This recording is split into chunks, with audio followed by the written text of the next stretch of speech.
คือพระอัญญาโกณทัญญะเป็นพระสงฆ์รูปแรกที่เทศให้คำว่าพุทธังธัมมังสังฆังสรณังคัจฉามิเกิดขึ้นสมบูรณ์แบบ หลังจากเพิ่นฟังธรรมจักจบแล้วคือเพิ่นก็อัญญาสิวัตโพโกณทัญโยอัญญาสิวัตโพโกณทัญโยติอิติหิตังอัญญาสุโตโกณทัญญสะนี่หมายถึงว่าอัญญาโกณทัญญะได้รู้แล้วหนอจะบรรลุโสดาบันหนึ่งได้มื้อแรก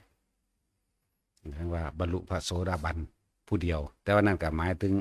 เฮ็ดให้พระรัตนตรัยเกิดขึ้นโดยสมบูรณ์มีมนุษย์ผู้เดียวบรรลุธรรมแต่เป็นโสดาบันเท่านั้นแต่ว่าเทวดาทั้งหลายพุทธไล่ตะสันพุ่มลงมาสันพุ่มลงมา18 โกฏบรรลุอะไรมาตะสันพุ่มสันที่11ลงมาจะรหอดมูเทวดาลุกขะเทวดาพุ่มเทวดามื้อนี้แหละแต่ร่วมแล้วก็18 โกฏบรรลุอรหันต์ได้นี่ร่วมแล้ว18 โกฏคือบรรลุอรหันต์โสดาสกิทาคาอนาคาถ้าสรุปแล้วก็คือมันประมาณบ่ได้อยู่แล้วล่ะแต่ว่ามนุษย์บรรลุผู้เดียวที่ว่าเหตุแห่งหมู่เทวดาทั้งหลายบรรลุพร้อมกับเทวดาอันเดียวกันอรูปพร้อมกับเทวดาคือกันนั่นแหละเด้อแต่บางที่เฮาอาจสิบ่เข้าใจเดี๋ยวสิแยกแยะให้ฟังอากาศเทวดาตั้งแต่จาตุมจนถึงว่าอรูปพรหมสันที่20เอิ้นว่าเทวดาเสมอกันเบิดเพียงแต่ว่าต่างตรงที่ว่าเทวดาในจาตุมจนถึงปรนิมมิตวสวัตตีนี่ จนถึงสันนี้คือเทวดาเรานี่ยังมีการเสพกามอยู่มีผัวมีเมียกันอยู่นะยังมีหญิงมีชายแต่ว่าเทวดาสันพรหมขึ้นไปบ่มีเพศบ่มีผัวบ่มีเมียกับเทวดาเดียวกันนั่นแหละให้พากันเข้าใจจนว่าฮอดอรูปพรหมกับเทวดาอาศัยจิตต่างหากจิตเป็นผู้พาจิตตัวเขาไปยึดติดกับสิ่งใดมันก็ไปเกิดกับสิ่งนั้นแหละเทวดาเหล่านี้อาจจะเข้าฌานตายมั่งหรือว่าทรงฌานมั่งก็ว่าไปพวกอรูปพรหมก็คือกันเป็นผู้ติดอยู่ในอรูปฌานหมายว่าเพ่งอยู่ในสิ่งที่บ่มีรูปเช่นอากาศหาที่สุดไม่ได้ใส่จิตนึกพวกนี้นึกให้เป็นอารมณ์เดียวพร้อมเด้นึกให้มันเข้าไปถึงความสงบสูงสุดแห่งความบ่มีอาการไม่มีที่สิ้นสุดนั่นเองนั่นแหละ ทุกอย่างเกิดจากจิตนะเพราะว่าความคิดนึกปรุงแต่งทั้งหลายล้วนแล้วแต่เป็นเหตุเป็นปัจจัยให้สัตว์ทั้งหลายไปเกิดติดสิ่งใดก็ไปเกิดกับสิ่งนั้นเด้อจิตคิดจิตเกิดจิตไม่คิดจิตไม่เกิดนี่ก็อย่างหนึ่งทีเนี้ยคนเฮาสิเป็นไปตามสัตว์ทั้งหลายจะเป็นไปตามจิตสัตว์ทั้งหลายจะเป็นไปตามสิ่งที่ตัวเองคิดเพราะในความคิดนั้นมันมีความยึดติดเด้คือเฮาคิดถึงบ้านเฮาก็เห็นบ้านโลดนั่นแหละก็ไปแบบนั้นแหละเห็นเบื้องต้น ทั้งว่าในอันเดิมที่โดยปีแรกๆที่พระพุทธเจ้าเฮาแสดงธรรมจักรนี่เมื่อแรกเมื่อพระอัญญาโกณทัญญะบรรลุโสดาบันแล้วเนี่ยเพิ่นก็ขอบวชตะกี้บวชบ่ได้ยากเด้พุทธังสรณังคัจฉามิธัมมังสรณังคัจฉามิ2 คำ 2สรณังซะก่อนต่อมาพระวัปปะพัทธิยมหานามะจังว่าสังฆังสรณังคัจฉามิเด้เพราะว่ามีพระสงฆ์คือพระอัญญาโกณทัญญะพระอัญญาโกณทัญญะโดยแรกเริ่มที่เพิ่นปรารถนาขอให้ได้เป็นภิกษุองค์แรกในพุทธศาสนาของพระพุทธเจ้าองค์ใดองค์หนึ่งพูนพระพุทธเจ้าปทุมมุตระเป็นผู้ทำนายให้ว่าเธอสิได้เป็นแบบนั้นเพิ่นมี2 คนพี่น้องโดยเหตุที่ว่าเพิ่นเฮ็ดหยังก่อนบ่ว่าเพิ่นสิเก็บเกี่ยวพืชพันธุ์การเกษตรหยังก็แล้วแต่เพิ่นสิให้ทานก่อนหมู่ถือว่าถ้าเป็นฤดูทำนาปุ๊บนี่เพิ่นสิเริ่มทานตั้งแต่ข้าวเมาหรือข้าวที่เป็นน้ำนมไปรูดข้าวแล้วมาเคี่ยวเอาให้มันเป็นน้ำนมแล้วมาเฮ็ดเป็นข้าวมัทุปายาตนี่เพิ่นทานก่อนหมู่เพิ่นก็ส่วนน้องเพิ่นสุภัททะปริภาชกสุภัททะส่วนน้องว่าเดี๋ยวแล้วข้าวก่อนพุ่นละขึ้นเหล้าซะก่อนขึ้นยุ้งขึ้นช้างซะก่อนจังสิให้ทานดอกให้อ้ายทานไปก่อนนั่นแหละมันมีเหตุทุกอย่างย่อมเกิดจากเหตุเบิดเด้อส่วนพระอัญญาโกณทัญญะนี่ ปรารถนาความเป็นสาวกของพระพุทธเจ้าองค์ใดองค์หนึ่งเป็นผู้ตรัสรู้บรรลุธรรมเป็นผู้แรกในศาสนาของพระพุทธเจ้าองค์หนึ่งนี่เพิ่นก็เลยให้ทานก่อนหมู่เฮ็ดหยังก็สร้างเพิ่นสิให้ทานก่อนหมู่นี่ทุกอย่างอยู่ว่าเหตุนี่ว่าธรรมทั้งหลายย่อมเกิดแต่เหตุเหตุปภาวเยปภาวะเยเนี่ยสิ่งทั้งหลายทั้งปวงหรือธรรมทั้งหลายทั้งปวงย่อมมีเหตุให้เกิดมันเกิดจากเหตุนั่นเองอย่างสั้นเว้าโดยสรุปแล้วว่าคือพระญาโกณทัญญะนั่นเป็นสงฆ์องค์แรกในพุทธศาสนาของพระพุทธเจ้าโคดมเฮาเป็นพระสงฆ์องค์แรกตอนบวชนั้นว่าพุทธังสรังคัจฉามิข้าพเจ้าขอถึงพระผู้มีพระภาคเจ้านี้เป็นที่พึ่งอันประเสริฐสูงสุดธัมมังสรังคัจฉามิขอถึงพระธรรมอันเป็นคำสั่งสอนอันเป็นความจริงอันบริสุทธิ์อันประเสริฐสูงสุดนี้เป็นที่พึ่งอื่นไม่มีก็เป็นอันบวชผู้ต่อไปบวชบัดนี้จังว่าพุทธังธัมมังสังฆังสนังคัจฉามิคำบวชมีเท่านี้เด้ตะกี้บ่ได้มีว่าหลายๆจังสี่เด้ตะกี้มีเท่านี้เด้อแต่ตะกี้คนก็ซื้อกันรอเนาะคนซื้อได้ตะกี้แต่ว่าเฮ็ดผิดคือว่าเฮ็ดผิดแต่ว่าขาคนมาว่าขาคนมาโลดเด้แต่ว่ารักกันบ่รักเฮ็ดผิดแบบนี้ว่าเฮ็ดโลดเด้ยอมรับเด้นั่นแหละเขาเจ้ามีความซื่อสัจจะนั่นแหละหลังจากนั้นพวกนั้นก็ไปใครควรสะก่อนใครครวนพระญาโกณทัญญะบวชเป็นผู้แรกพระวัปปะภัตติยะมหานามะพระอัสสชิบวชพร้อมกันบ่แม่นพร้อมกันดอกบ่แม่นพร้อมกันมือที่สองมือที่สามมือที่สี่จังบวชครบบัดนี้เป็นนักสั้น พระพุทธเจ้าจึง1 2 3มือที่5พระพุทธเจ้าแสดงอนัตตลักษณสูตรบรรลุอรหันต์เบิดบัดนี้นั่นแหละในปีแรกๆได้นี่บรรลุอรหันต์เบิดแล้วต่อมาพยาสะถ้าจะว่าพยาสะเป็นองค์ที่6พยาสะนี่มีปราสาท3ฤดูข่ายกับพระพุทธเจ้ามีนั่งสนมแต่ละมีพวกนั่งบำรุงบำเรอนั่นแหละที่ว่านั่งสนมก็ว่าบ่ได้เพราะว่าเพิ่นบ่แม่นพระราชาเพิ่นเป็นเศรษฐีมีคนใส่นั่งบำเรอนั่นน่ะปราสาทละ700 คนธรรมดาแต่ว่าเพิ่นยังมีความทุกข์อยู่จักแม่นอีหยังคือโดยรูปรสกลิ่นเสียงนี่ทั้งเบิดนี่เพิ่นมีครบเบิดทุกอย่างชื่อเสียงเกียรติยศศักดิ์ศรีความร่ำความรวยความสนุกสุขสบายความสะดวกทุกอย่างมีแต่ว่าหังมีความเร่าร้อนกังวลอยู่ภายในใจนี่เป็นวุ่นวายเป็นทุกข์เป็นกูคือเป็นแนวนี้น่ะกังวลเด้วุ่นวายเด้อิหยังก็เลยพ่อแม่ก็อยากให้ลูกเป็นจังซี่พวกเมียก็อยากให้เป็นจังซี่จังซั่นก็เลยเกิดความวุ่นวายโอ้ยวุ่นวายหลายนะวุ่นวายหนอในตำราเพิ่นว่านั่นแหละบารมีเต็มแล้วมันสิเป็นจังซั่นออกเองเด้มื้อนึงก็เกิดย่างมากกลางค่ำกลางคืนนั่นแหละจนพุทธเจ้าเพิ่นก็เข้าสู่พยานสัพพัญญุตญาณตรวจเบิ่งนิสัยอุปนิสัยของหมู่สัตว์ว่าไผสิบรรลุธรรมก็เลยเห็นพยะสะนั่นเข้ามาในเครือข่ายพยานของพระองค์จังไปลัดเอาในป่านั่นแหละแต่ว่าโอ้ยวุ่นวายหลายบ่แม่นตาคำเก่าบ่แม่นตาคำเว้าตาว่านั่นดอกยุ่งยากแมงแต่น้อย่างจมไปนำทางนะอันนั้นผู้นั้นอยากได้ผู้นี้อยากได้จังซี่จะเป็นอีหยังวุ่นวายเนี่ยจมว่าวุ่นวายมันผู้เดียวนั่นแหละเซ็ง พระพุทธเจ้าเลยเอิ้นเอาบางนี้บ่วุ่นวายหยังดอกเด้อเข้ามาพี่นะก็เลยเข้ามานั่นแหละถอดรองเท้าท่องไว้ข้างถนนเข้ามาพุทธเจ้าแสดงธรรมตอนกลางคืนบรรลุโสดาบันก่อนเด้ใหญ่ว่าล่ะแสดงธรรมตอนกลางคืนหมายถึงอาจสิตี 4 ตี 5ประมาณนี้แต่บ่เทียบเวลาเฮาบรรลุโสดาบันบัดนี้เพิ่นมีเครื่องอยู่ของเพิ่นแล้วเพิ่นบ่วุ่นวายเด้บัดนี้เพิ่นก็อยู่ทางหลังพุทธเจ้านั่นแหละอยู่ทางหลังบัดนี้พ่อแม่เมียนำหาเด้บัดนี้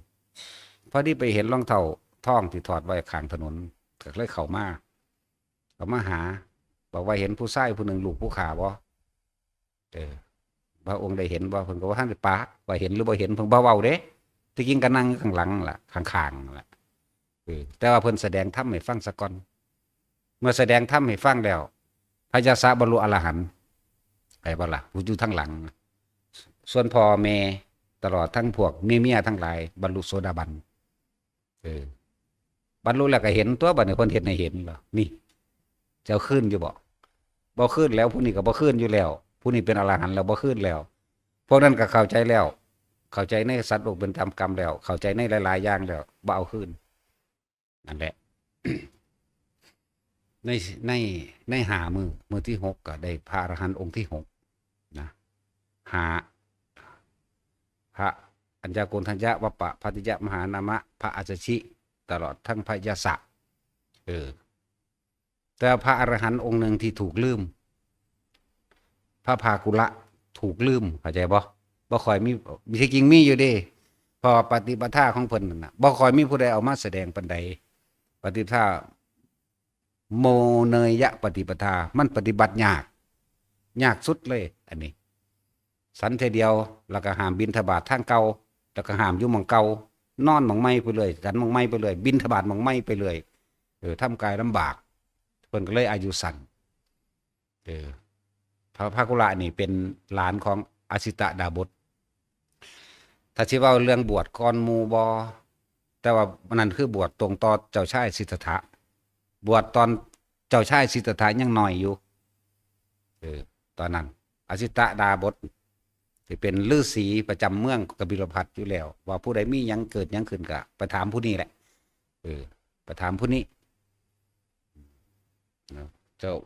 พอใหญ่สุดโทษนาแล้วก็เคารพนับถือฤาษีผู้นี้เว้าหยังขึ้นกูเชื่อเบิดเป็นจังซั่นตะกี้มีแบบนั้นแต่พระภากุลานี่ก็เลยบ่ค่อยมีบทบาทอหยังในการได้สั่งสอนแสดงธรรมคือบ่ได้เกี่ยวของกับไผมากปานใดอสิตาดาบสมาทำนาย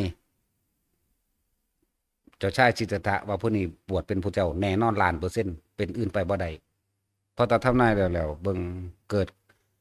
หูจาพุทธเจ้าหรือดวงตาของจักรวาลนี่ได้เกิดขึ้นแล้วดีใจยิ้มหัวขึ้นว่าสัตว์โลกทั้งหลายที่มีความมืดบอดสิได้ฟังธรรมจากผู้นี้สิได้พ้นออกจากวัฏสงสารอันนี้แล้วเลือกไปว่ากูได้เห็นบ่นอกูตายก่อนบ่เห็นให้ขึ้นบาดนี้หัวสะกอนเราจังให้พร้อมหัวพร้อมได้บาดนี้พอใหญ่อันสุดโทษนะเกิดความสงสัยเป็นหยังคือเป็นแนวนี้นะเป็นหยังคือให้เป็นหยังคือหัวที่หัวเราะยิ้มลาเลิกนั่นเพราะว่าเจ้าชายสิทธัตถะนี่ตรัสรู้เป็นพระพุทธเจ้าแน่นอนคนทุกคนสิได้อาศัยพระองค์นี้ได้พ้นออกจากความทุกข์ความยากได้พ้นออกจากอวิชชาตะกี้ว่าคำว่าอวิชชาบ่ทันได้ว่าดอกพ้นออกจากความทุกข์ความยากพ้นออกจากวัฏสงสารอันนี้แต่ว่าผู้ข้านี่บ่เห็นก็เลยให้เสียใจจังซั่นแหละเมื่อทำนายนี่แล้วก็ออกไป ที่ว่าพ่อใหญ่สุดโทษนานี่ถือว่าฤาษีผู้นี้มีคุณสูงสุดสิเอาเจ้าชายสิทธาไปกราบบ่ง่ายๆว่าสิเอาไปน้อมหัวลงนั่นแหละยังอุ่มอยู่ดอกที่จริงนะบ่ทันได้นั่งได้ดอกบ่กี่มื้อเนาะพวกข้ามทั้งเบิด108คนทำนายแล้วมีพระอัญญาโกณทัญญะผู้เดียวเป็นพราหมณ์หนุ่มกว่าหมู่16 ปีนึงได้ตอนนั้นยกขึ้นมือเดียวเลยว่านี่เป็นพระเจ้าแน่นอนดังนั้นเฮ็ดเป็น2เอาใจพระราชาแน่กับนั่นแหละไปทางนั้นแน่เลยบ่กล้าทำนายดังเดียวของเสนาย่านก็เลยว่าถ้าได้อยู่เป็นฆราวาสนี่สิได้เป็นเจ้าจักรพรรดิถ้าบวชนี่สิได้เป็นพระพุทธเจ้าสิพาหมู่สัตว์ทั้งหลาย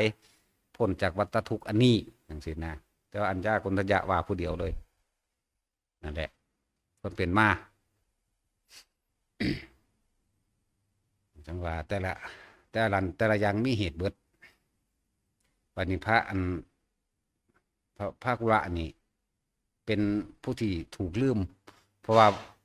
แนวทางการปฏิบัติของเพิ่นนั่นน่ะมันยากกว่าหมู่เพิ่นบวชถ่าเด้เพิ่นบวชล่อบวชกับพระเจ้าชายสิทธัตถะบ่แม่นบวชจากพระพุทธเจ้าบ่ทันได้เป็นพุทธเจ้าอสิตดาบสนี่กลับขึ้นไปหาน้องสาวหลานอยู่บ่ภากุละอยู่บ่หลานน้อยๆตอนนั้นเป็นเด็กน้อยอยู่เด้แล้วบอกว่าหลานเอ๋ยนะลุงนี่บ่ทันเจ้าชายสิทธัตถะสิได้เป็นพุทธเจ้าแน่นอนแต่ว่าอยากให้หลานนี่ได้ดีหลานจงบวชตรงต่อเจ้าชายสิทธัตถะก็เลยบวชตั้งตอนนั้นมาเลยบวชตั้ง7-8 ปีมาเลย แต่ก็เพิ่นก็เก่งในชาตินั่นแหละผมก็ฝึกชาตินำอันอาชิตะนี่แหละการะเทวินดาบทก็ว่าอาชิตะดาบทก็ว่าผู้เดียวกันเด้อมี2ชื่อมัน2ต่อ3ตำรามันหลายตำราก็ผู้เดียวกันนั่นแหละการะเทวินดาบทแต่อยู่ในปฐมโพธิ์อาชิตะดาบทถ้าอยู่ในไตรปิฎกผู้เดียวกัน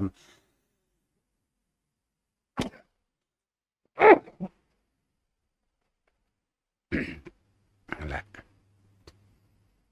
จนพุทธเจ้าตรัสรู้แล้วและจนหมู่สาวกของพุทธเจ้าเริ่มมีของพระพยาสะพระยาสะนี่60หมายถึงหมู่เสี่ยวกันกับเพิ่นนั่นแหละหมู่พวกเดียวกันมาบวชนำเป็น60แล้ววันนี้คำสอนนี่ได้แผ่ออกไปภาคุระนั่นก็เลยยินข่าวแล้วก็เลยมาขอแนวทางปฏิบัติของพระพุทธเจ้าที่จริงเขาเจ้าเก่งในชาติอยู่แล้วเพียงแต่ถอนความยึดมั่นถือมั่นซะความสงบนั้นก็ไม่เที่ยงเพิ่นแสดงธรรมแต่ว่าเพิ่นยังว่านั่นแหละคนมีความปรารถนามาแล้วภายในนั่นแหละมันถึงเวลามันก็เป็นเองดอกเพิ่นปรารถนามากับสมัยพุทธเจ้าองค์หนึ่งคือกันนั่นแหละเมื่อพระพุทธเจ้าปทุมมุตระนี่ได้เคยยกย่องพระภิกษุองค์หนึ่งว่าโมนยปฏิปทาเป็นสิ่งที่ปฏิบัติยากแต่ก็อายุบ่ยืนอีกอายุบ่ยืนเพิ่นไปติดใจแนวใดด้วยแหละในสมัยพระปทุมนั้นเพิ่นก็เกิดเป็นเศรษฐีเด้เรียกว่านิมนต์พระพุทธเจ้าและพระสงฆ์จำนวน100,000 องค์ไปเป็นคือไปให้ทานอยู่จังซั่นมีความปรารถนาเดียวขอ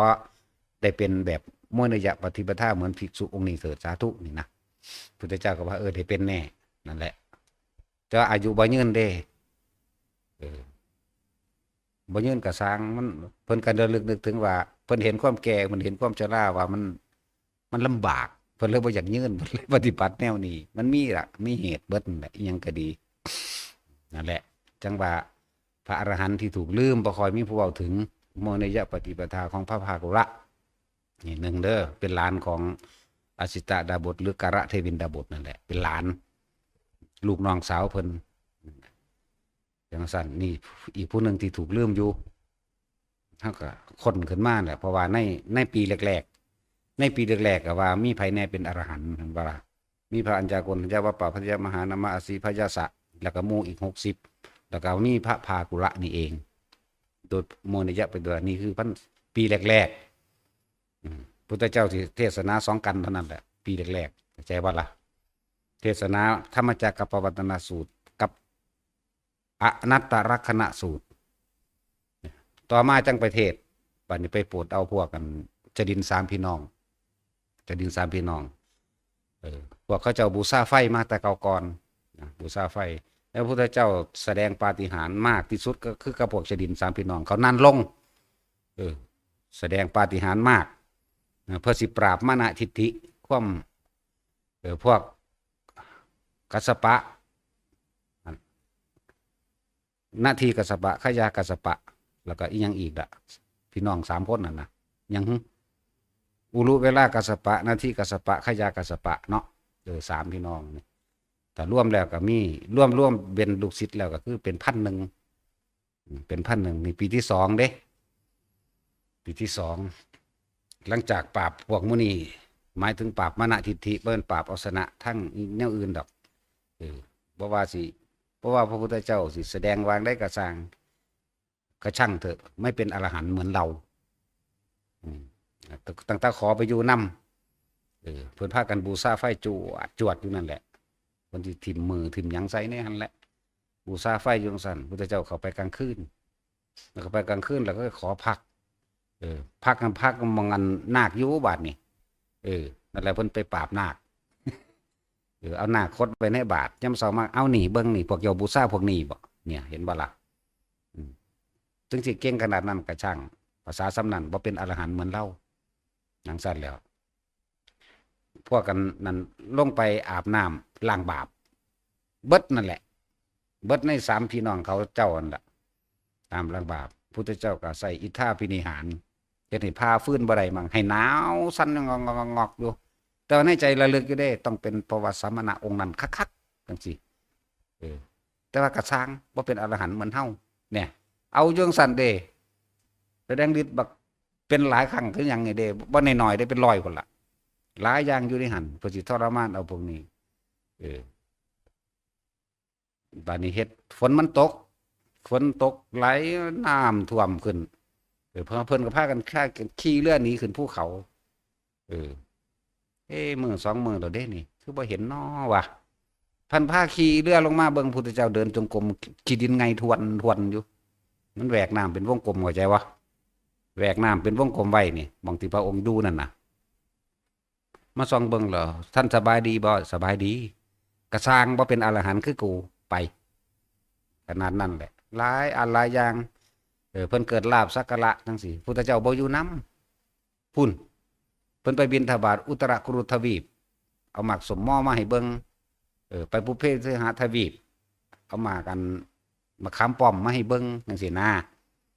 ไม่ประจำทวีปเด้รู้จักบ่ไม่ประจำโลกนั่นไปบิณฑบาตอีกหม้องนึงเอาอันสมภักกุมมาให้เบิ่ง จังซั่นแหละมีเบิดนั่นแหละยังก็ดีเพิ่นทรมานเอาหลายอย่างเพราะว่าเพิ่นมีลาภสักการะเกิดขึ้น3มื้อพุทธเจ้าก็ไปบิณฑบาตในโลกอื่นๆ3โลกนั่นแหละเป็นจังซั่นไม่เบิ่งอยู่ตลอดแต่ก็บ่เป็นอรหันต์เหมือนเราสุดท้ายแล้วก็ต้องยอมตัวได้ยอมเด้สุดท้ายแล้วมีความคือคิดหยังขึ้นเว้าหยังขึ้นเพิ่นรู้เบิดได้บัดนี้รู้อย่ากล่าวไปได้เลยว่าท่านอวดอ้างตนเองว่าเป็นอรหันต์แม้เราตถาคตแสดงฤทธิ์แต่ครั้งนั้นก็ไม่เป็นอรหันต์เหมือนเราก็ไม่เป็นอรหันต์เหมือนเราถ้าเฮาอยู่ในนี่มื้อนั้นเมื่อเราตถาคตถามท่านก็สิตอบบ่ได้เป็นที่น่าอับอายนะยอมรับเมื่อยอมรับแล้วจังมีการขอบวชนั่นแหละเมื่อขอบวชแล้วเพิ่นจังแสดงอาทิตตปริยายสูตรว่าด้วยของร้อนนี่ไฟคือราคะไฟคือโทสะไฟโมหะเห็นบอกพวกเข้าทองกันอยู่ราคะกินาโทสะกินาโมหะกินานั่นแหละร้อนเพราะความปรารถนาในรูปในรสในกลิ่นในเสียงในสัมผัสอารมณ์แห่งความรู้สึกทุกคนถ้ามีความปรารถนาแล้วมันก็ต้องเราร้อนและกังวลนึกเขาเรามีการแสวงหาเมื่อแสวงหาก็มีการใดมากเมื่อใดมากก็ต้องรักษาคนเฮาเป็นทุกข์กับสิ่งที่มีอยู่กับที่ยังไม่มีเนี่ยว่าใส่บ่เป็นแต่ว่าล่ะและปีที่2จึงมีมาปีที่2จึงได้มุนีมาอีกได้เป็นพระอรหันต์เป็น1,000 กว่า 2,000 ขึ้นมาเรื่อยนั่นแหละหลังจากนี้มาจังไปได้พระโมคคัลลาภาษาลิบุตรพระโมคคัลลาภาษาลิบุตรมีลูกน้องบริวารลูกศิษย์อยู่ผู้ละ500เด้นั่นแหละผู้ละ500หนีออกมาจากสัญชัยหนีออกมาจากสัญชัยปริภาชก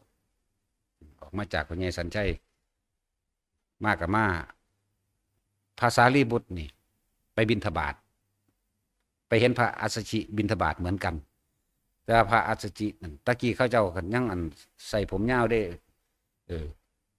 พระอันสารีบุตรยังผมยาวอยู่ยังมีหนวดมีเข้าอยู่เป็นฤาษีว่าไงซะ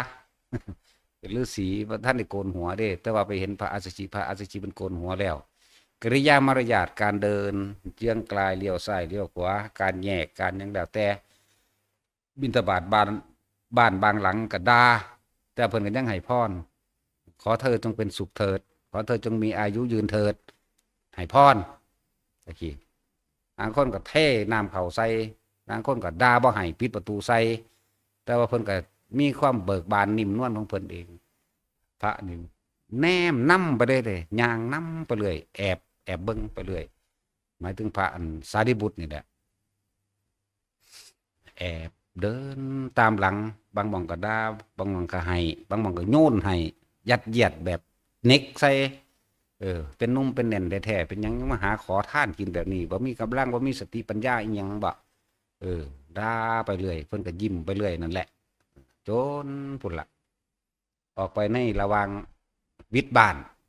มีหม่องสมควรฉันอยู่หม่องนึงจังซี่น้องโดยห่มใหม่เพิ่นก็นำไปเพิ่นมีตังอยู่แล้วฝ้าวเอาตังไปให้นางบ่ได้คือในหนังซีรีส์เด้ความจริงมันนั่นเด้อ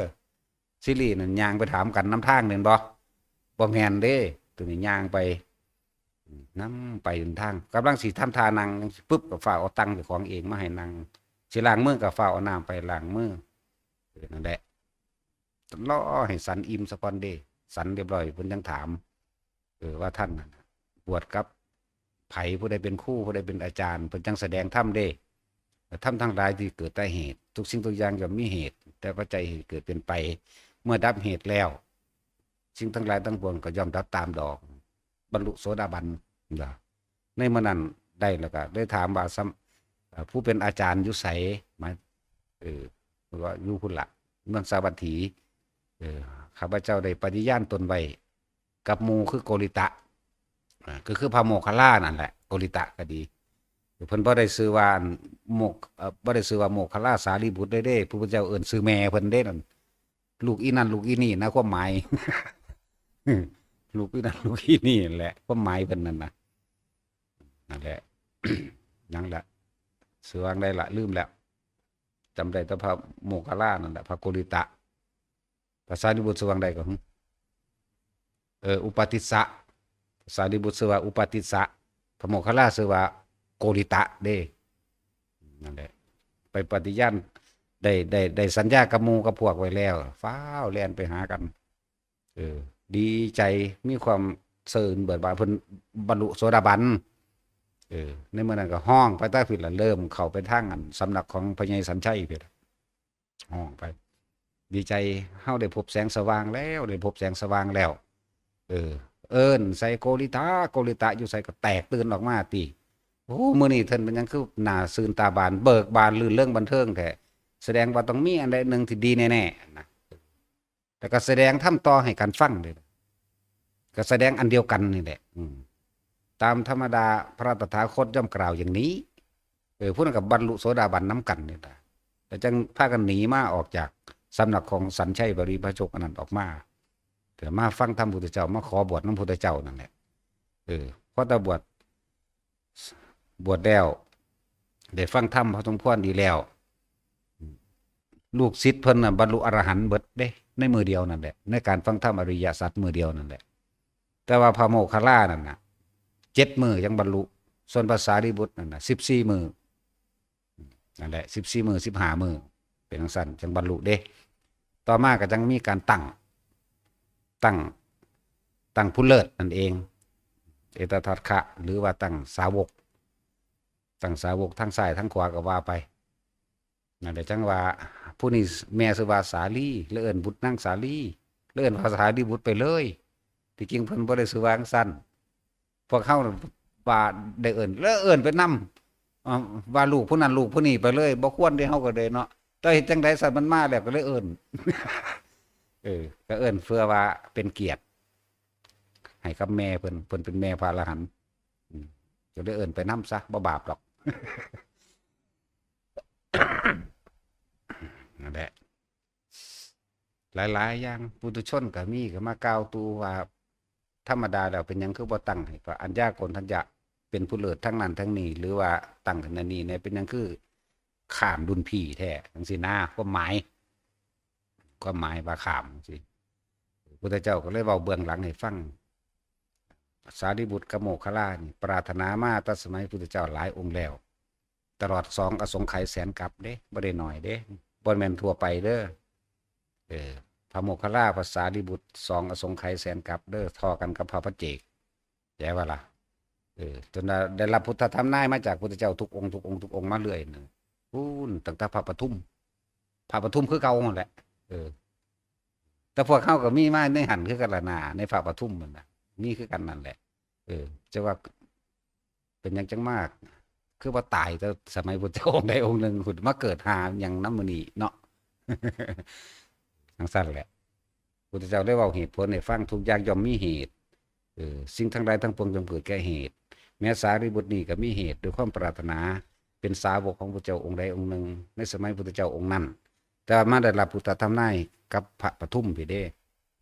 นั่นแหละทั้งพระโมคคัลลาทั้งภาษาดิบุตรก็เลยคลายความสงสัยออกไปและเป็นทั้งสั้นความหลายๆอย่างที่บางอย่างเฮาก็บ่ค่อยได้ยินได้ฟังนี่เลยเว้าให้ฟังแต่สิเน้นเอาแต่เนื้อมันหลายก็น่าเบื่อเนาะ เพราะว่าคนก็มักกันแต่ว่านิทานแม่นว่าเนาะตาสิน แต่นิทานแบบนี้นิทานบ่มันเด้เนาะถ้านิทานเห็นผีเห็นเปรตนิทานอันสู้กันกับพญานาคจังซั่นจังซี่นิทานอันสู้ยักษ์จังซี่มักเด้เนาะเดี๋ยวเราก็อยากให้เฮาสรุปผลว่าผู้นั้นเป็นหยังมีไผหยังเป็นหยังจังซั่นจังซี่อีกเด้ถ้านิทานนั่นนี่โอ้ยมักถ้านิทานแบบนี้บ่ค่อยมักปานใดแต่ว่าหังมักอยู่หังมักบ่คักมักบ่สุดเนาะก็สิจังซั่นเด้อกลายเป็นเหตุที่ไปที่มาว่าบางอย่างเฮาบ่รู้ก็อาจจะบอกให้ฟังพอได้ความรู้ทุกอย่างมันมีเหตุเบิดนั่นแหละคือพวกเข้ามาเป็นเดียวนี่ก็เป็นเหตุเบิดนั่นแหละมีเหตุพระโมคคัลลาก็เลยได้เป็นผู้เลิศทางปัญญาคำว่าเลิศทางปัญญาคือนานบรรลุแต่ผู้14 15 มื้อ14 มื้อพระโมคคัลลาก็7 มื้อนะก็จังมาตั้งเป็นสาวกซ้ายสาวกขวาหลังจากนี้มาเพิ่นหลังจากบวชมูพระโมคคัลลาสารีบุตรขึ้นมาแล้วจนว่าได้สาวกถึง 20,000 พุ่นล่ะประมาณ 20,000 กว่าพุ่นล่ะเพิ่นจังกลับสู่กรุงกบิลพัสเด้พรรษา1พรรษา2พรรษา3พรรษา4ได้จังกลับสู่กบิลพัสรวมแล้วตั้งแต่ออกบวชเท่าใดปี6 ปีแม่นบ่10 ปีได้จังกลับคืนไปกบิลพัสเห็นบ่พระใหญ่สุดโทธนะขีดฮอดลูกแห้งก็ส่งผู้นั้นส่งผู้นี้มารวมแล้วส่งมาทีละหมื่นบวชเบิดส่งมาทีละหมื่นนั่นบวชซะก่อนบวชจนเบิดเหลือตั้งแต่พระอันการุทยีอมาตย์การุทยีอมาตย์ก็ว่าถ้าผมไปถึงแล้วขอผมบวชได้บ่บวชก็ได้แต่ว่าต้องเอาลูกข่อยมาให้ได้ตกลงกันในหนังว่าการุทยีอมาตย์นี่นำพุทธเจ้าไปถึงเมืองสะก่อนจังบวชที่หลังบ่แม่นเด้บวชเลยไปถึงแล้วบวชเลยบรรลุอรหันต์เลยแต่ว่าบาดนี้แต่ละมือเพิ่นนี่ขออนุญาตจากพุทธเจ้าไปบิณฑบาตเมืองกบิลพัสด้วยการไปโดยทางอากาศเหาะไปสันอยู่เมืองกบิลพัสเรียบร้อยแล้วผู้พ่อผู้แม่นี่ผู้เมียหมู่นี่ก็ขอให้เอาอาหารนี่นำไปถวายพระศาสดาเฮ็ดอยู่จังซั่นจนเดินทาง3 เดือนจังกลับไปถึงเข้าใจบ่ล่ะเบิ่งเด้อส่งมา9 ครั้งครั้งละ10,000 90,000บ่ครั้งสุดท้ายก็มาอีก10,000คือกันโดยผู้นำคือการุทยีอมาตย์บ่แสนบ่แสนกว่าได้บาทจักว่าล่ะเป็นแสนกว่ากับพวกบวชก่อนนี่เด้ซั่นกับพระอัญญาโกณฑยาบปาพยะไล่ไปเรื่อยกับมุพยสะอีกแล้วก็พวก3 คนนั่นน่ะลืมชื่อเพิ่นแล้วที่นำขาเอาหญิงโสเภณีหลักของเพิ่นน่ะนะพอคิดออกบ่นั่นแหละที่ว่านำหาหญิงโสเภณีนั่นเขาคนถือม่อมเหล่าที่เขากับลักเอาของนาตามหาผู้หญิงอยู่ในไร่ฝ้ายนั่นน่ะแล้วพวกนั้นก็มีลูกน้องอีกเด้หลายเติบเด้บ่ธรรมดาเด้นั่นแหละเป็นแสนนั่นแหละเป็นจังซั่นนั่นแหละพระการุทยีอมาตย์เลยเป็นผู้เลิศเฮ็ดให้พญาติมีความศรัทธานี่จักก็ล่ะนั่นแหละเป็นผู้เลิศในทางนั้นนี่แหละจังหลังจากนั้นจังมีพระอันพระยะสะพระหยังแน่ละมาบวชนั่นน่ะจังมีพระอานนท์พระอานนท์มาบวชแล้วจังมาเป็นผู้อุปถากนี่จังซั่นแหละ พระอนุรุทธะพระอานนท์พระนันทะเทวทัตแล้วก็พระอีกผู้หนึ่งวะลืมแล้วนี่แต่การสร้างตัดผมมานะอุบาลีเป็นสังหาบวชในวันนั้นแล้วบวชเทวทัตที่หลังเลยให้พรรษาหน่อยเข้าใจบ่ผู้นี้บวชก่อนพุทธเจ้าฮู้จักอยู่ว่านิสัยสันดานบ่ดีนะ ได้บวชทั้ง4หลังจากพระอานนท์บวชแล้วก็เลยได้เป็นผู้อุปถากเลิศทั้งอุปถากนั่นเองแล้วก็มีพระเน้นบ่แม่นพระ เน้นองค์แรกก็คือพระเน้นลาหุนนั่นเองนั่นแหละเน้นลาหุนเป็นตาเลียโตนเด้สามเณรลาหุนตะกี้เพิ่นบ่ได้ให้พระอยู่นํกันนอนนํกันหลังเดียวกันใช้ค่าเดียวกันซ้ำเด้แม้กระทั่งเน้นนะบ่นอนเด้เวลาเน้นนอนก็แยกไผแยกมันเน้นลาหุนนอนในส้วมเวชจักกุดีหรือว่าส้วมฐานนอนในฐานส้วมค เขาไปเอาแป้นง่อยเอาหนึ่งเด้ตะกี้คือจักว่าเราขุดหลุมลงแล้วก็เอาแป้นใส่หนึ่งเด้ปิดข้างนั้นข้างนี้เพราะตามีปอง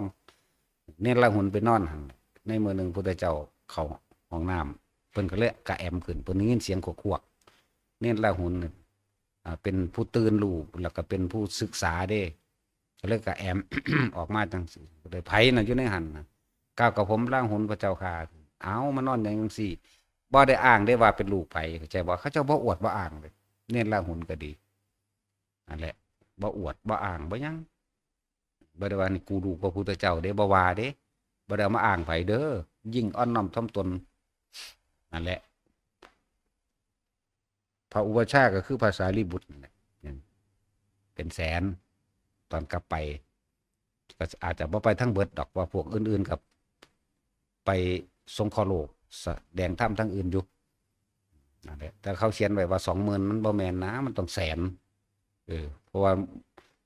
พระใหญ่สุทโธทนะนี่ส่งไปทีละหมื่นทีละหมื่นบวชเบิด10 ครั้งมันก็ต้องแสนทั้งตัวเนาะจังซั่นแล้วจังซั่นแหละอันนึงจังว่าเว้าหลายๆอย่างให้ฟังจังว่าให้ทุกๆคนนั่นน่ะแล้วที่เว้ามาทั้งเบิดนี่บัดนี้ตายเบิดแล้วเด้นี่ แล้วพวกเขาสิเอาหยังอีกเนาะพระผู้บรรลุธรรมเร็วที่สุดคือพระวักกลิบังจักลิเนาะแล้วพวกเขายังสมว่าพวกใดก็ช่างที่บารมียังอ่อนแต่ว่ามีความเคารพนับถือมีความศรัทธาอยู่เป็นความกังวลในเรื่องการรักษาศีลบ่ได้ยังเฮ็ดบ่ได้ดอกยังว่างบ่ได้เข้าวัดบ่ได้หรือหลายๆอย่างในเหตุผลกลไกนั่นแหละบัดนี้ให้ทุกหลีกเลี่ยงออกเสียหรือว่าเลิกละในการเคารพนับถือพวกผีสางนางไม้เทวดาอินพรหมเลิกงามยามดีวันเกิดเลิกหยังกระจังถือละออกเบิดซะ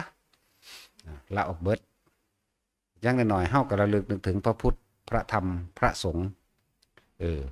หรือมีเครื่องระลึกหลายๆอย่างจิตติดที่ไหนมันก็ไปเกิดที่นั่นอยู่แต่ก็เกิดดีจังสิอย่างเช่นว่าสิ่งที่พระพุทธเจ้าเฮาทรงแสดงเอาไว้ให้เป็นเครื่องระลึกนึกถึงผู้ใดระลึกนึกถึงนั้นจำเป็นผู้บ่ตกต่ำเป็นธรรมดามีสุคติเป็นทางไปสุคติคือมนุษย์และเทวดานั่นเองที่ว่าพุทธเจ้าก็ตายแล้วพระโมคคัลลาภาษาลิบุตรตายแล้วพระอรหันต์หลายๆองค์ก็ตายเบิดแล้วบ่มีผู้ใดเหลือไว้จากองค์อย่างนั้นเลยแต่ว่าธรรมะที่พุทธเจ้าแสดงไว้ยังมีอยู่ธรรมะอันเป็นรูปธรรมเป็นเครื่องประกอบก็มีอยู่อันเป็นอรูปธรรมก็มีอยู่คือคำสอนทั้งหลายที่เฮาต้องเข้าปฏิบัติเองรู้เองนั่นแหละส่วนเป็นรูปธรรมก็มีอยู่สิ่งที่เพิ่นให้เฮาระลึกนึกถึงมีหยังสถานที่ประสูติสถานที่ตรัสรู้สถานที่ปรินิพพานเห็นบ่ประสูติตรัสรู้ปรินิพพานแล้วก็เจดีย์หรือต้นศรีมหาโพธิ์อันเป็นต้นไม้ที่มีคุณสำหรับพระองค์แล้วก็ต้องมีคุณกับพวกเฮาคือกันจังว่าหลายๆคนอย่าไปตำหนิที่เตือนการระลึกนึกถึงเครื่องบูชาอะไรอย่างคือเฮาเว้ามาเรื่อยๆนั่นแหละเกี่ยวกับบางคนก็ใส่ดอกไม้เป็นเครื่องระลึกนึกถึงเจดีย์มั่งใส่ดอกไม้เป็นเครื่องมากราบพระพุทธพระสงฆ์มั่งจังซี่อันนั้นบ่ได้มีความผิดหยังดอกอันดอกไม้นั่นดอกไม้เป็นแค่ซื้อบางคนมันทุกข์ยากมีแต่ดอกไม้ก็บูชาได้เข้าใจบ่ล่ะบูชาโดยอามิสบูชาอันนี้พวกอามิสบูชาทั้งหลายอาหารจารสโลกคนหงตลอดที่อยู่อาศัยปฏิทีปคนของหอมถูกเทียนต่างๆแม้กันทางวาน้ำหรือเอาเขาใส่ขันมักย่องก็ว่าไปได้ทั้งนั้นนี่เรียกว่าอามิสบูชานะจังหน่อยๆก็เป็นที่คำว่าที่พึ่งหมายถึงความคิดของเฮานั่นแหละจิตของเฮานั่นระลึกนึกถึงแล้วสิ่งที่สมควรที่เฮ็ดก็เป็นพระธาตุขึ้นมามีอีหยังแน่4อย่างนั่นบ่ล่ะพระบรมสารีริกธาตุของพระพุทธเจ้าเมื่อพระพุทธเจ้าแต่ละองค์พอเสด็จเข้าสู่ขันธปรินิพพานไปแล้วนี่คือสิ่งที่สมควรที่ก่อไว้เป็นธรรมเจดีย์เป็นเครื่องระลึกนึกถึงธรรมคำสอนของพระพุทธเจ้าบ่แม่นว่าเฮาไปบูชาก้อนอิฐก้อนหิน นะเป็นธรรมเจดีย์อันหนึ่งเห็นบ่นี่เป็นสั้นเนี่ยนี่กะบานี้พระวักกะลินี่เป็นคนบ่ได้บวชเข้าใจบ่เพิ่นบรรลุธรรมแล้วเพิ่นก็ออกไปหาผ้ามาบวชแต่ว่าถูกงัวส้นตายพระพุทธเจ้าบอกเผาแล้วให้นำอธิษฐานของเธอไปประดิษฐานและก่อเจดีย์เอาไว้เพื่อให้มหาชนทั้งหลายได้เคารพกราบไหว้เป็นเครื่องนึกถึงว่านี่คือพระสงฆ์องค์หนึ่งเข้าใจบ่ล่ะอย่างน้อยๆจิตเขาก็มีที่พึ่งหยังพึ่งพระสงฆ์องค์นี้หรือความดีของพระสงฆ์องค์นี้ก็เลยก่อพระธาตุเจดีย์เอาไว้นั่นแหละคนในทาง4แผ่งมั่ง3แผ่งมั่งเป็นศูนย์รวมของคนพ่อได้เคารพนึกถึงพ่อได้นึกถึงว่าผู้นี้บรรลุธรรมแบบนี้มันก็ชื่อเสียงของเพิ่นก็ยินมาเดี๋ยวนี้เด้ล่ะแม่นบ่ล่ะสิ่งทั้งหลายทั้งปวงบุคคลก็ไปยึดมั่นถือมั่นนี่แหมนี่เด้เพิ่นอันตัวนี้นึงได้เลยจังซั่นพระพุทธเจ้าก็เลยเว้าเรื่องเจ้าว่าสิ่งที่ควรก่อพระเจดีย์เอาไว้อันเป็นเครื่องระลึกนึกถึงมีกระดูกพระพุทธเจ้าพระบรมสารีริกธาตุ1แล้วก็พระปัจเจกพุทธเจ้า2พระอรหันต์3นี่เห็นบ่ล่ะมันก็มีเครื่องระลึกนึกถึงเป็นธรรมดาและพระเจ้าจักรพรรดินี่4อย่างสมควรที่สร้างพระเจดีย์ขึ้นมาพระเจ้าจักรพรรดิก็เป็นผู้มีความดีเด้ระลึกนึกถึงว่าแนวทางการให้คนผ้าคนหรือว่าบำรุงสุขให้กับหมู่เราประชาชนทั้งหลายในทัศพิธในราชธรรมทั้งหลายที่มันนำออกไปเป็นเครื่องระลึกนึกถึงว่า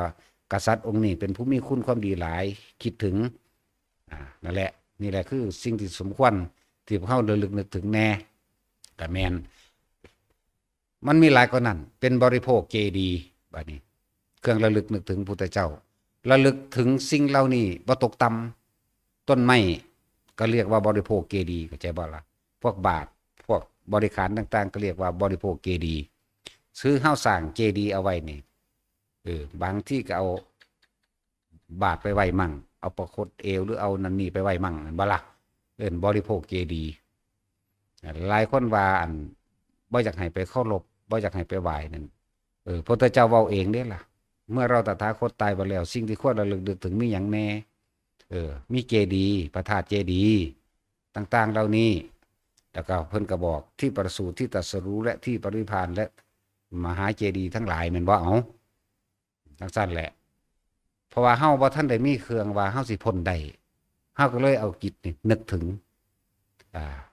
แล้วการบูชาโดยอามิตรบูชาก็มีดอกล่ะประทีปดอกไม้ของหอมแม่นบ่ก็จังซั่นตัวพูดถึงว่า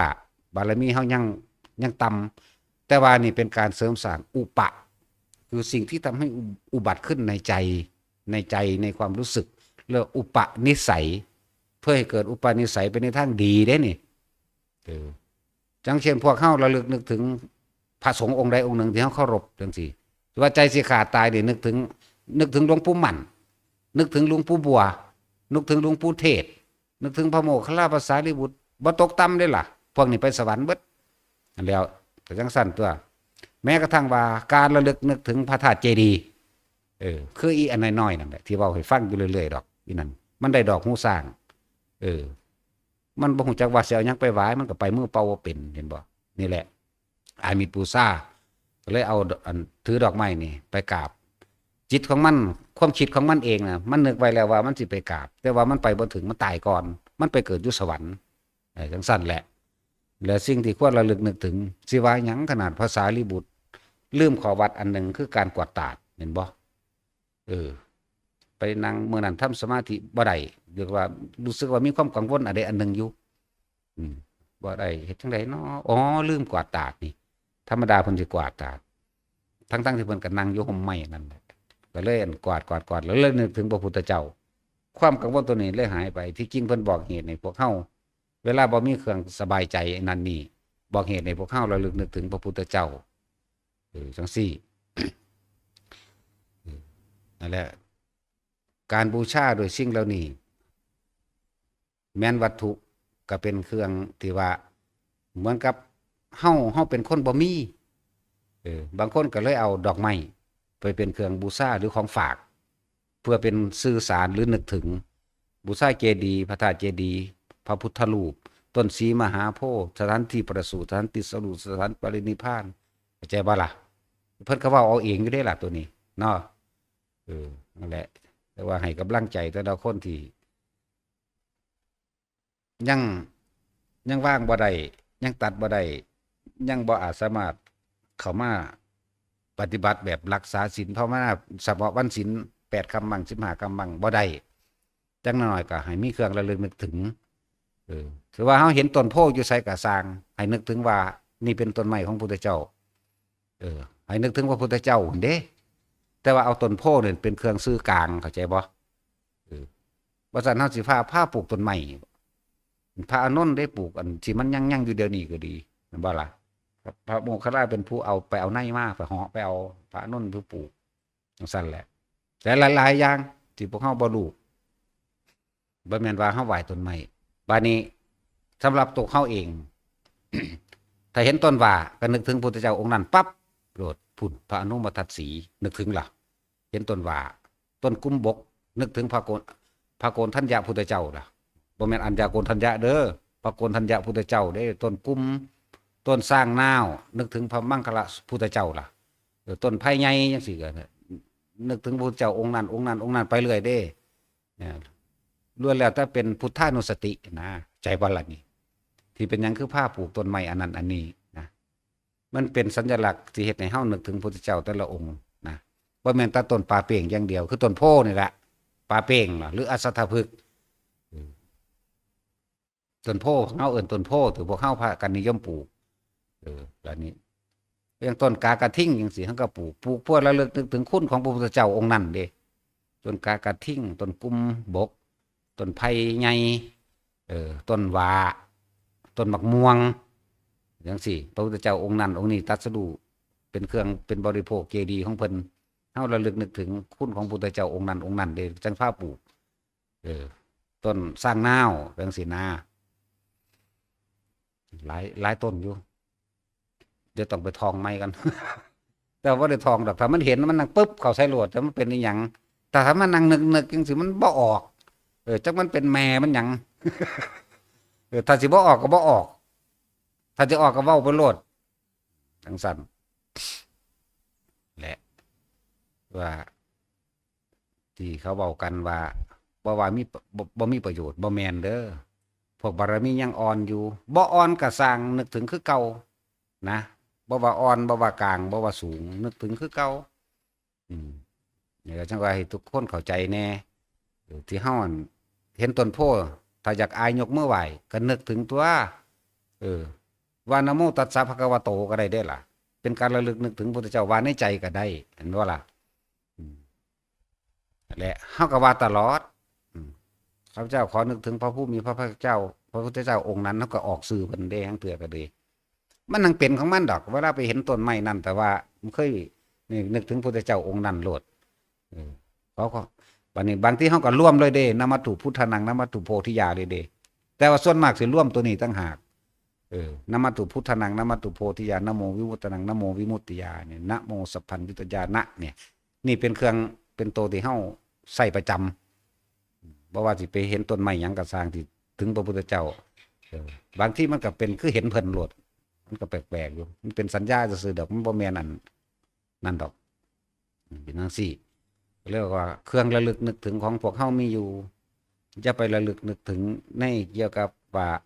เวลาเกิดหยังขึ้นก็สร้างให้ทุกคนนึกถึงพระพุทธเจ้าพระธรรมพระสงฆ์แม้กระทั่งเวลาเฮาไปอยู่ผู้เดียวจังซี่หรือเกิดความเวียงวางเคว้งคว้างหยังแล้วแต่เถอะเป็นเครื่องสื่อสารว่าให้นึกถึงพระพุทธเจ้าบางที่มันนึกยังบ่ออกไปนอนอยู่ใต้ห่มไม้จังซี่ต้นว่าต้นนี้โอ้นี่พุทธเจ้าองค์หนึ่งเพิ่นตรัสรู้อยู่นี่แน่จังซี่ก็มีที่เป็นพุทธานุสตินอนอยู่ห่มไผ่ก็โอ้พุทธเจ้าองค์นั้นตรัสรู้อยู่นอนอยู่ใต้ต้นกากระทิ่งนอนอยู่ใต้ต้นโพนอนอยู่ใต้หยังหรือเป็นนั่งเศร้าห่มบางใดบางหนึ่งก็ทำความระลึกนึกถึงได้เบิดนั่นแหละเป็นพุทธานุสติเบิดเด้อนั่นแหละที่เขาเจ้าเป็นหยังขึ้นนิยมสร้างพระเจดีย์เนาะก็สมควรที่จะสร้างตัวพุทธเจ้าเพิ่นก็ตัดเอาไว้อยู่อรหันตสัมมาสัมพุทธเจ้าเรียกว่าพระบรมสารีริกธาตุนั่นบ่ล่ะพระปัจเจกพุทธเจ้า และพระอรหันต์สร้างระลึกนึกถึงคุณคือพระธาตุเจดีย์ระลึกถึงคุณหลวงปู่บัวหลวงปู่หมั่นจังสิมันบ่ได้ผิดอีหยังดอกเป็นเครื่องระลึกนึกถึงตั้งแต่ต้นไม้พุทธเจ้าก็ยังให้ระลึกนึกถึงไหมเนาะสถานที่ประสูตินั่นต้นหยังเอาต้นหยังเอาสักหนึ่งก็คิดว่าออกสึงลึงอยู่ก็ศูนย์แต่ว่าปากก็ได้ก็ไม่ได้โอ้ยเนาะฐานที่ประสูติแต่เข้าไปเห็นต้นไม้นั่นโอ้พุทธเจ้าแม่เพิ่นไปกองงานนี่ตัวมาออกลูกไหมแน่มันก็เป็นพุทธานุสติอย่างหนึ่งคนเดียวล่ะแม่นบ่สั่นสั่นตัวถ้าปลูกอากลากเต็มอยู่นี่บ่เห็นบ่ดอกมันงามคือหยังนี่ไหมสั่นแล้วแต่เข้าไปเห็นต้นไม้นั้นเขาก็ลึกถึงพุทธเจ้าสั่นตัวหลายพวกดอกทุกอย่างเกิดจากจิตเด้อความคิดของเฮานั่นแหละถ้าคิดดีสมมุติว่าเฮาตายในตอนที่เฮาระลึกนึกถึงสิ่งใดสิ่งหนึ่งถ้าระลึกนึกถึงบ้านก็ไปเป็นเดรัจฉานก็มีถ้าระลึกนึกถึงให้หน้าที่เป็นห่วงเป็นห่วงอยู่ไปเป็นเปรตถ้าไประลึกถึงของที่เคยศัตรูกันโมโหให้กันก็ตกนรกเลยมันโมโหใช่บ่ล่ะแต่ถ้าระลึกนึกถึงพระพุทธเจ้ายังก็ไปสุคติไปสวรรค์มั่งนึกถึงธรรมคำสอนดีบ่ดีฮอดอรหันต์ผุ่นเพราะว่าพระธรรมมันน้อมนำเข้ามาได้นึกถึงพระสงฆ์ก็ไปสวรรค์ได้จังซี่นะจังซั่นพุทธะธรรมะสังฆานุสติและเป็นหยังคือว่าทั้งหลายเรานี่เป็นเครื่องบริโภคเจดีย์ทั้งหลายเป็นต้นไม้เนี่ยเป็นสัญลักษณ์ไว้ว่านี่เห็นต้นโพปั๊บนึกถึงพุทธเจ้าโคดมเห็นบ่แม่นแต่ว่าโคดมได้ต้นโพก็หลายองค์อยู่เด้พูนไล่มาแต่พุ่นพระที่บังกรจังซี่ไล่มาแต่พุ่นจังสั่นแหละ ไปเห็นต้นไผ่เฮาก็ระลึกถึงพระเจ้าองค์นั้นสร้างนาวองค์นั้นต้นบักม่วงองค์นั้นเด้จังสั่นแล้ว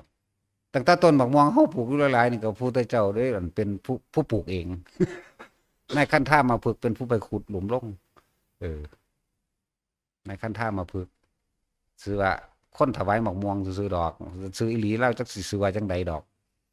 ผู้นี้ได้บักม่วงมาเลยมาให้พระพุทธเจ้าสันแล้วพระพุทธเจ้าลงไปขุดหลุมลงเพิ่นเอาในไปถิ่มลงแล้วเพิ่นก็ล้างมือใส่ก็วือขึ้นเลยแน่แต่ต้นบักม่วงก็ยังเฮาก็ยังนึกถึงพระพุทธเจ้าโคดมเพิ่นปลูกแต่ว่ามีพระพุทธเจ้าอีกองค์นึงที่เพิ่นตรัสรู้อยู่ใต้ต้นม่วงก็มีอย่าลืมว่าอย่างน้อยๆในความคิดของเฮานี่คิดถึงแต่สิ่งทั้งหลายเหล่านี้มันก็เกิดความสบายใจไม่เร่าร้อนไม่กังวลไม่กระวนกระวายไม่โกรธไม่เกลียดไผเด้คือจังคำว่าพุทโธนั่นแหละพุทโธบ่ฮักไผบ่สั่งไผแต่ว่ามันยังติดอยู่ติดกระซ้างจังหน่อยเฮาก็ไปสู่สุคติธัมโมหรือสังโฆนึกถึงหลวงปู่หมั่นหลวงปู่บัวจังซี่จังหน่อยเฮาก็ไปเกิดสวรรค์นี่แหมความนึกไหมจิตคิดจิตเกิดแต่ว่าถ้าคิดถึงสิ่งเหล่านี้ก็มันก็ไปเกิดดีถ้านึกถึงอันสร้างคนนั้นสร้างคนนี้มันนรกเด้นั่นน่ะเข้าใจบ่ล่ะนี่แหละมันจะมีหลายอะไรอย่างที่เพิ่นให้เฮาเป็นเครื่องระลึกนึกถึงนึกถึงพระธาตุเจดีย์พระพุทธเจ้าองค์นั้นองค์นี้พุทธเจ้าแต่ละองค์เมื่อหลังจากพระองค์ปรินิพพานแล้วพระธาตุของเพิ่นสิกระจายไปในที่ต่าง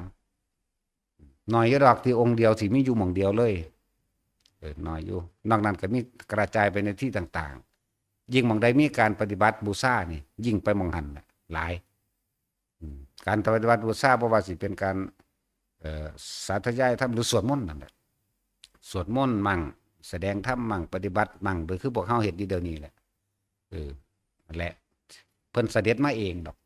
มาเองก็มีผู้เอามาล่ะพวกเทวดาเอามาแน่คนเอามาแน่นั่นแหละเรื่องสั้นและการระลึกนึกถึงพระบรมสารีริกธาตุจังซี่นี่มันบ่แม่นแนวผิดดอกระลึกโลดเห็นเขาว่าบ่มีประโยชน์นะแล้วสิบอกประโยชน์ให้ดีก็ระลึกถึงงัวถึงควายตัวเนาะระลึกถึงหน้าระลึกถึงคนบุคคลที่เกลียดจังซี่นรกเด่นจังสั่นอะไรเป็นหยังคือเฮาบ่ระลึกนึก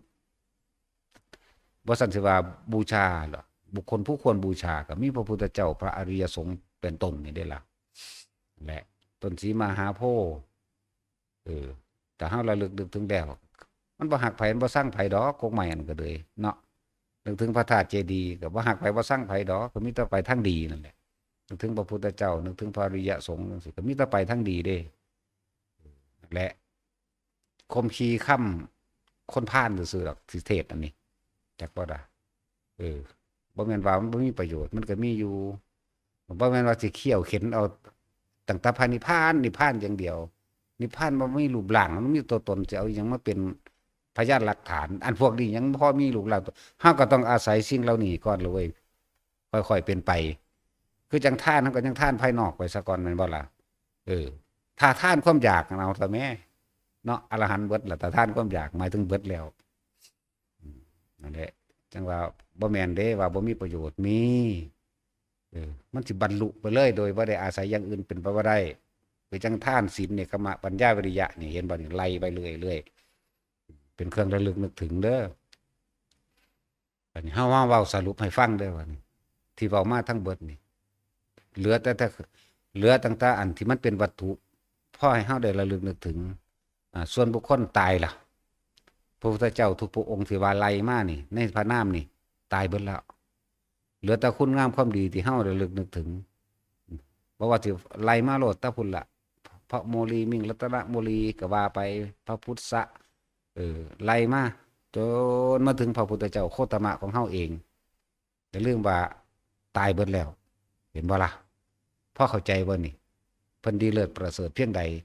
สุดท้ายเฮาก็เหลือตั้งแต่พระเจดีย์เฮาระลึกนึกถึงและขอให้ทุกคนเอาธรรมะนี่แหละมาเป็นธรรมะเจดีย์ของเจ้าของเองเหลือแต่คำสอนเห็นบ่คำสอนบ่แม่นว่าแตสิว่านิพพานอย่างเดียวดอกเห็นบ่ล่ะเพิ่นก็มีเบิดทุกอย่างนั่นแหละที่พวกเฮาเพราะเป็นเครื่องระลึกพ่อเข้าใจบ่ว่าสุดท้ายทุกคนเกิดมาสิยิ่งใหญ่เพียงใดก็ช่างตายคือเก่าเนาะพ่อได้เห็นแนวทางบ่พุทธเจ้าเลิศประเสริฐสูงสุดและพระองค์ก็ต้องตายไปแล้วกายก็ตายไปแล้วใจก็ตายไปแล้วเหลือแต่คุณงามความดีหรือวิถีทางแนวทางที่สิแนวทางปฏิบัติที่พระองค์วางไว้มักมีองค์8เนี่ยนั่นแหละปฏิบัติตามนั้นโลดนั่นแหละอันนี้เครื่องระลึกถึงพระองค์ที่ประสูติที่ตรัสรู้ที่พระธาตุหรือพระธาตุเจดีย์พระธาตุเจดีย์หรือพระเพลิงเจดีย์บริโภคเจดีย์คือต้นไม้จังซี่นะพวกนี้แหละว่าต้นไม้สำหรับพุทธเจ้าองค์นั้นมันมีอยู่แล้วเป็นพุทธานุสติอย่างหนึ่งเป็นเครื่องซื้อพานเด้ไอ้ต้นโพธิ์ปุ๊บเฮานึกถึงพุทธเจ้าปุ๊บต้นไม้นี่เป็นเครื่องซื้อพานเหมือนกันกับเฮาเอาดอกไม้มาบูชาพระธูปเทียนของหอมแม่นบ่คือจังอันเพิ่นก็เว้าเองอยู่ได้ล่ะบางคนก็บ่มีหยังก็เอาน้ำหอมไปเทใส่หรือว่าไปล้างหรือว่าไปขัดพระธาตุเจดีย์จังซี่ผู้นั้นระลึกแล้วว่ากูได้ขัดพระธาตุเจดีย์ด้วยน้ำหอมนั่นเว้ยตายไปเป็นเทวดาก็มีกลิ่นหอมพร้อมหลายโพดดอกนั่งอุบลวันหน้ามื้อนี้มีกลิ่นกายหอมเป็นเหมือนดอกบัวจังซี่นั่งอังกาบพวกนั้นแหละลืมซื้อละ นั่งอุบลแน่นั่งอังกาบแน่โอ้หลายโพดที่เขาเจ้าเลยได้เลยมีกลิ่นกายเป็นคือกินดอกบัวมั่งกินดอกอังกาบมั่งเห็นบ่ล่ะจังซั่นแล้วเพราะว่าเขานั้นมีซื้อพานอยู่ซื้อเด้เรียกว่าอธิบายให้เข้าใจแน่บ่แม่นว่าคือเฮาเว้าเรื่องเอาอันเขาใส่ขันมากะยองนั่นเป็นเครื่องซื้อพานนึกถึงพุทธเจ้าเขาว่าพุทธเจ้าบ่สันดอกหรือว่าเขาว่าเทน้ำให้หมาได้บุญกว่าจังซี่นะตอนนั้นมึงกำลังเป็นหมาเด้อันผู้เทศจังซั่นกูสิบอกให้ตอนที่เว้าไปปุ๊บนี่มันสินึกภาพเทน้ำให้หมานะมันเป็นจังซั่นเด้แม่นบ่ล่ะเขามันเป็นซื้อพานเขาบ่แซ่ไว้ดอกอีกผู้หนึ่งมันว่าทำให้ยุงเกิดมันว่าตอนนั้นมึงกำลังเป็นยุงมึงกำลังเป็นแม่งงองแงงอยู่ในแก้วนั่นแหละคำเว้าของคนย่อมมีจินตนาการสร้างภาพในหันเป็นจังซั่นอยู่แล้วตายตอนนั้นในแม่พูนเว้าจังซี่มึงสิได้เป็นยุงเนาะ ผู้ว่าไปเทให้หมาดีกว่านั่นมันเป็นแข่งซื้อพานเด้อมันบ่แม่นว่าจังซั่น เป็นซื้อพานว่านึกถึงพุทธเจ้าบางคนเขาก็มีเฮ็ดได้แค่นั้นเขาก็เฮ็ดแค่นั้นบ่แม่นแบบนั้นคือจะหักล้างนะคนพาลย่อมเอาแนวพันย่อมเอาแนวเร็ว เอาความรู้สึกของเจ้าของมาหักล้างความดีเออคนดีแม่นไผสิเว้าเลวเพียงใดก็ตามก็ต้องเอาแนวดีๆไปหักล้างคือกันเป็นจังซั่นเลยว่าแต่ละคนนะให้เทียบกับคำสอนพุทธเจ้าเนี่ยเพิ่นได้บอกอยู่บ่เอาเมื่อเราตถาคตตายไปแล้ว สิ่งที่จะเป็นเครื่องระลึกนึกถึงพระตถาคตมีอะไรมั่งแม่นบ่มีบ่เอาจังซั่นแล้วพระอธิธาตุเจดีย์มั่งอรหันตธาตุของภาษาวกมั่งต้นโพมั่งที่ประสูติตรัสรู้และปรินิพพานแม่นบ่ละบาทจังซั่นเลยส่วนเครื่องของที่ไปบูชานั่นแล้วแต่พาไผสิมี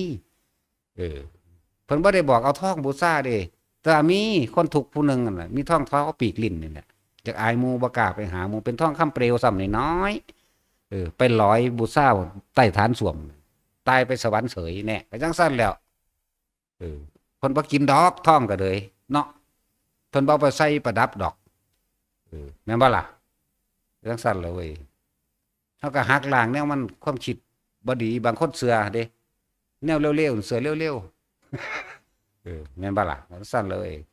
อันใดที่เพิ่นสอนให้ระลึกนึกถึงก็เฮ็ดตามเพิ่นเถอะปานเฮาก็มาคิดถึงความจริงนะคือเจ้าเฮาบริกรรมพุทโธพุทโธนี่แหมพุทโธบ่สั่งไผบ่ฮักไผเด้ล่ะแต่ว่าจิตมันไปติดในความดีของพุทธเจ้าตัวนั้นมันก็ไปเกิดสวรรค์ธัมโมคือระลึกถึงพระสงฆ์องค์ใดองค์หนึ่งเห็นฮอดหน้าเพิ่นหลวงปู่เสาหลวงปู่หมั่นจังก็เห็นปุ๊บขึ้นมาเพราะว่าสัญญาความจำเฮาถ้าตายแล้วก็บ่ไปอยู่นำเพิ่นดอกบ่ต้องไปสวรรค์ดอกจังซี่แล้วเนาะจังซั่นแล้วนั่นแหละบ่ว่าสิเรื่องใดก็ช่างตานี้บ่ว่าสิเรื่องใดก็ช่างถ้าเฮาต้องการพ้นทุกข์ในศาสตร์นี้ทุกคนสามารถทำได้ในศาสตร์นี้ด้วยอานาปานสติอย่าเอาความคิดนึกออกจากกายแห่งตนเอาความคิดนึกเข้ามาอยู่ลมหายใจของตนซะอาศัยลมหายใจของตนเป็นเครื่องอยู่ซะมันอยู่ได้สติปัฏฐาน4เมื่อใดก็ช่างที่จิตไม่ออกจากกายพบเกิดไม่ได้เด้อเมื่อใดก็ช่างถ้าจิตไม่ออกจากกายพบเกิดไม่ได้อย่างน้อยๆคำว่าพบเกิดไม่ได้หมายถึงพวกพบต่ำๆอาจจะเป็นพรหมโลกก็ได้เพราะว่าตัวนั้นมันเป็นอุเบกขาอยู่ถ้าเฮาอยู่ในกายมันจะเป็นอุเบกขาบ่มีผู้ใดจะฆ่าเจ้าของดอกเข้าใจบ่ล่ะในถ้าเฮาอยู่ในลมหายใจมั่งอยู่ในเวทนามั่งอยู่ในจิตมั่งแล้วเฮาจะเห็นสภาพธรรมทั้งหลายทั้งปวงแค่ปฐมฌานบ่ต้องไปอีหยังมากหรอกนะเทศไปเถอะมันนึงเห็นดอกผู้เฮ็ดจังหูแล้วผู้เฮ็ดได้จังหูจังเป็นอยู่ในกายของเฮาเองน่ะอย่างน้อยๆตายเป็นพรหมแม่นพบกระช้างแต่ว่ามันเป็นยังมีโอกาสที่สิได้บรรลุข้างบนได้ง่ายเนี่ยเหมือนกันกับพุทธเจ้าเฮาแสดงธรรมเทวดาบรรลุ18โกฏคนบรรลุผู้เดียวศาสนาของพุทธเจ้าองค์อื่นนับประมาณบ่ได้เทศ2เทื่อ3เทื่อจังนับประมาณใดเด้จักว่าล่ะพุทธเจ้าองค์นั้นพระสุมังคละเทศธรรมจักรปวัตนสูตรบรรลุประมาณบ่ได้เทศที่2จังบรรลุประมาณโดยเท่านั้นโกฏเท่านี้โกฏเด้จังซี่เด้อเทศครั้งที่3จังเท่านั้นโกฏเด้อจังคอยเป็นไปจังซั่นนั่นแหละมื้อนี้เฮาให้แนวความคิดให้ความเห็นว่าดอกไม้ธูปเทียนของหอมข้าวหรือน้ำหยังแล้วแต่เป็นแค่ซื้อผ่านแม้กระทั่งการระลึกนึกถึงพระพุทธเจ้าโดยการผ่านโดยต้นไม้ต้นโพหรือต้นหยังก็แล้วแต่ต้นอันหยังละที่เพิ่นออกลูกต้นหยังเอานะโอ้ยต้นสันละก็ว่าไปนะเถอะเว้ยซึ่งลึงอยู่หลายไปเลยศูนย์ใส่คนอีก ต้นสาละจักว่าล่ะนั่นก็เป็นเครื่องระลึกถึงพระพุทธเจ้าอะไรคือการแม่เพิ่นออกลูกกองลงมาจังสี่ตัวนั่นแหละสรุปลงมาทั้งเบิดนี่พุทธเจ้าก็ตายแล้วภาษาวกก็ตายแล้วเด้อที่เฮาเว้ามาแต่ละองค์นี่ตายเบิดแล้วไหลมาฮอดพ่อแม่ครูอาจารย์อีพ่อใหญ่บัวเฮาก็ตายคือกันมีอยู่สิ่งหนึ่งคือบ่ตายพระนิพพานบ่ได้ตายบ่ได้สูญหายไปกับพระพุทธเจ้าหรือพระสาวกที่ตายไปแล้วพระนิพพานยังมีตลอดกาลทุกเมื่ออยู่นำเฮาสิเฮาเฮ็ดให้มันเข้าถึงในใจบ่ล่ะคำว่านิพพานธรรมะนี่บ่ตายความจริงนั้นมีอยู่ผู้ใดน้อมเข้ามาก็ย่อมได้รู้จริงได้ประสบความจริงตัวนั้นคือกันจึงบอกว่านิพพานบ่ได้สูญหายไปกับคนตาย หมายถึงพุทธเจ้าทุกพระองค์ภาษาวกไหลมาเรื่อยๆแล้วพระนิพพานบ่ได้อยู่กับคนที่ยังบ่เกิดหมายถึงพระพุทธเจ้าองค์ต่อไปที่พวกเฮาปรารถนาไปหาอยู่นั่นแหละเข้าใจบ่ล่ะบ่ได้อยู่นำภาษีอริยะเด้เพิ่นบ่ทันเกิดเหมือนบ่นี่บ่ได้อยู่นำพระโคดมบ่ได้อยู่นำพระพุทธเจ้าองค์ที่มาแล้วอยู่ที่โตเฮาเองเข้าหาเองเข้าใจบ่ล่ะนี่แหละจังว่าที่เว้ามาทั้งเบิดนี่นิพพานบ่ได้สูญหายไปกับบุคคลที่ตายไปแล้วหรือบ่ได้อยู่กับบุคคลที่ท่านเกิดจังพุทธเจ้าองค์ต่อไปจังซี่บ่ได้ไปอยู่นำผู้นั้นบ่ได้อยู่นำผู้ตายอีกมีอยู่ตลอดการทุกเมื่อไรก็ช่างที่เฮาหยุดคิดแสวงหาในความอยากได้อยากดีอยากมีจะเป็นหยุดคิดปรุงแต่งตนปุ๊บอาศัยลมหายใจเมื่อนั้นระดับเข้าใจว่าล่ะเมื่อครั้งที่เราตถาคตเสวยชาติเป็นโพธิสัตว์ตถาคตนี่ย่อมอยู่ในอานาปานสตินี้เป็นส่วนมากเมื่อเข้าสู่อานาปานสติแล้วอาสวะย่อมสิ้นไปในขณะนั้นเข้าใจบ่ในขณะนั้นเพิ่นบ่เฮ็ดต่อเนื่องซื่อมันก็เนื่องโดยแห่งการปรารถนาของเพิ่นเองนำมาแหละแต่ว่าเพิ่นสิระงับดับความกังวลกระวายเร่าร้อนดับความทุกข์เพิ่นเริ่มเข้าสู่อานาปานสติเพิ่นก็ดับได้ในขณะนั้นแหละถ้าผู้ใดอยากไปก็เฮ็ดไปตลอดที่อยู่ทำบ่อยทำมากทำชินจนว่ามันเป็นไปของมันเองแม้อยากไปก็ไปแม้ไม่อยากไปก็ไม่ต้องไปก็ใช่ว่าล่ะนี่จังว่าพระนิพพานนี่บ่ได้อยู่นำคนตายเริ่มต้นมาตั้งพระพุทธเจ้าพระอริยสงสาวกพระโมคคัลลาภาษาลิบุตรไล่มาแล้วพระนิพพานบ่ได้อยู่นำคนที่บ่ทันเกิดคือพระศรีอริยะเมตไตรจังซี่ครับบ่แม่นอยู่หั่นเด้มันมีอยู่ของมันเองนั่นแหละธรรมะเป็นของกลางผู้ใดน้อมเข้ามาได้ผู้นั้นก็เห็นผู้นั้นก็ถึงได้แต่ว่าหลายๆอย่างพวกเฮานำไปคิดเอาเด้อบ่ต้องไปอยากอายดอกบางทีเฮามีดอกไม้บูชาพระแน่บางทีเฮามีธูปเทียนเฮาก็ไปบูชาแต่มันเป็นเครื่องซื้อพานไปเด้แม่นบ่บูชาก็สร้างใจมันถึงแล้วถ้าเห็นต้นไม้ต้นนั้นปั๊บเฮานึกถึงพระเจ้าองค์นั้นโลดเห็นต้นโพปั๊บพระโคดมโลดเรื่องสั้นเห็นต้นสร้างนาวปั๊บนึกถึงพระพุทธเจ้าโกณฑัญญะโลดจังซี่นะมันเป็นปันจังซี่จังว่าฝึกให้มันชินกับสิ่งเหล่านี้นึกดีบ่ตกต่ำดอกแต่นึกจังซี่เฮาก็บ่เคยได้เอาน้ำบูชาพระจักเทื่อดอกแต่เห็นเขาเว้ากันว่าบาปก็เลยว่าบ่บาปดอกกษัตริย์เก่าดอกไม้บูชาก็บาปเบิดนั่นตัวมันสิต่างหยังกับน้ำแม่นบ่สัตว์มันเป็นวัตถุเขาเอาใจพี่คือเขานั่นแหละเอาให้หมาดีกว่ามึงตายตอนมึงบอกว่าให้หมาดีกว่านะแม่มึงสิไปเลยตามภาพจินตนาการมันเกิดนั่นจริงๆเด้แต่ว่าเทน้ำให้หมาดีกว่าได้บุญกว่ามันมีภาพพร้อมเด้อันคนผู้เว้านั่นแม่นบ่ซั่นคือเขาเว้าไปจังซี่ต้นไม้องค์นั้นเฮาก็มีภาพคือกันแต่เฮาบ่แม่นได้ภาพต้นไม้เด้เฮาได้ภาพพระพุทธเจ้าพุ่นเด้ถึงพระโคดมโลดนั่งขม้ออยู่ใต้ห่มโพโลดนั่นแหละตะเลโตนตาหักเนาะเราพยากรนั่งเข้าหม้อนะตาหักเนาะแล้วก็น่ารักตัวบ่น่ารักเฮาสินำหาบ่เนาะสั่นตัวสาระเอาสมาทาน